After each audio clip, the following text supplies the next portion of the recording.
sometimes you can't eat as much, you can't train as hard, so the weights have been a little lighter working my way up. And of course now trying to eat 6 meals a day, trying to get to that ultimate 7 meals a day. I try to eat every 2.5 to 3 hours, supply myself with enough calories in order to keep building muscle. So for me, it's it's a road that I've taken before, but now, coming back and of course, learning my body, what it's going to do differently without that heavy muscle that I had, 300 pounds. I mean, that's what I weighed, at my best. So I'm trying to get back up to that weight, sitting at 280 pounds today, and eating a lot. I'm eating a lot of different, a lot of chicken, steak.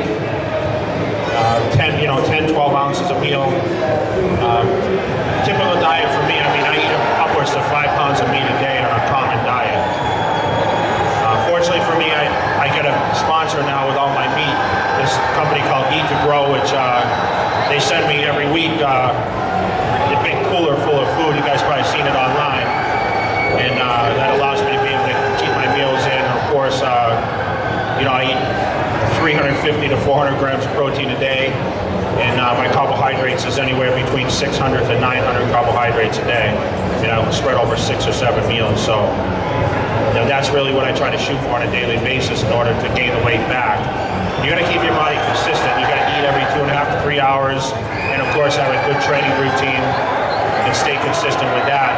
I would like to get back to what I used to do, where now I'm training once a day, usually in the afternoon or into the evening, and actually go into training twice a day. So I train in the morning, train in the evening, splitting body parts. Whereas, if I'm grouping body parts, I try to do one large body part a day. But if I want to add smaller body parts, it's going to be relevant for me to be able to get in the gym twice a day and do large body part in the morning, like back in the morning. Then I can do biceps at night, or get in the gym and do chest in the morning and do triceps at night.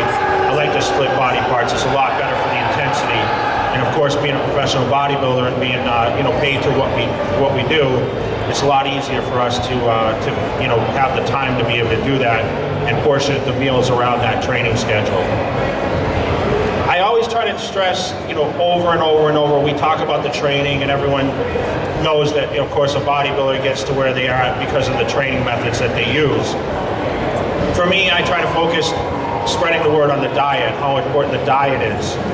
And I learned that early in my career. I started bodybuilding at 18 years old, and I had a great nutritionist early on in my career named Chris Aceto. You guys may be familiar with Chris Aceto, who basically got me started in my diet path, and he wrote a diet for me, and I followed that diet. I stuck it on my refrigerator, and I had a set diet of 6 meals a day, and I learned how to eat for my body and not take enough calories so I could continually improve and gain a lot of muscle. So the first year of training under Chris Aceto, I was able to gain about 50 pounds my first year, which was an amazing result. And of course, everyone knows the history. I turned professional really young and became who I am basically, working at Olympias and of course Arnold Classic titles, many other titles along the way. But the consistent dieting and the consistency in the training, of course, is important, but without the conjunction of the two, you're really not going to progress. So I try to preach that everywhere I go. Everyone talks nowadays about a lot of supplementations, and of course, I'm one of the fortunate ones now to be involved heavily in the supplement market. But without the food content, the supplements really aren't going to necessarily build muscle without proper calories. So I try to stress that to everyone.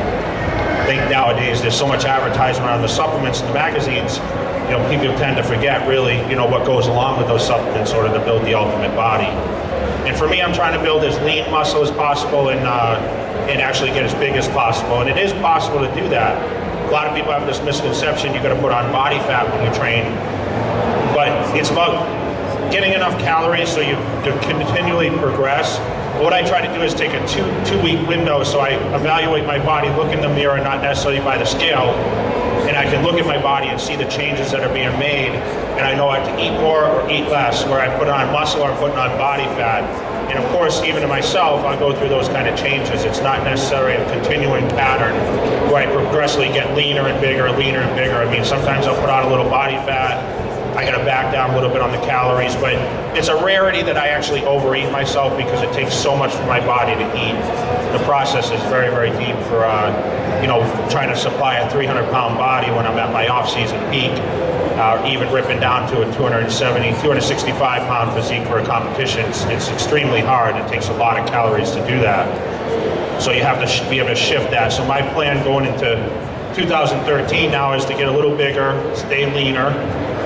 So when it comes down time to start dieting down in June for the competition in September, my body will have those changes. With a lean physique, I can actually grow into the contest and hopefully compete, at my best come September. That's really the goal.